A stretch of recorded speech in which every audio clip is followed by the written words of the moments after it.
ಶುಭಾಶಯ. ವಿಶ್ವ ಮಹಿಳಾ ದಿನಾಚರಣೆಯ ಶುಭಾಶಯ. ವಿಶ್ವ ಮಹಿಳಾ ದಿನಾಚರಣೆಯ ಶುಭಾಶಯ.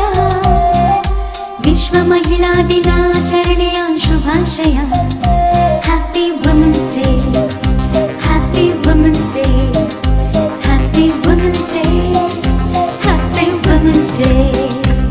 ಪ್ರತಿ ಮಾರ್ಚಿನಲ್ಲಿ ನಾವು 8ನೇ ತಾರೀಖಿನಲ್ಲಿ ಆಚರಣೆ ಮಾಡುವೆವು ನಮ್ಮ ಹಬ್ಬವ. ತಾಯಾಗಿ ಮಮತೆ ತೋರಿ, ಒಡ ಹುಟ್ಟಿ ಸ್ನೇಹ ತೋರಿ, ಸತಿಯಾಗಿ ಪ್ರೀತಿ ಕೊಟ್ಟ ಸಂಭ್ರಮ.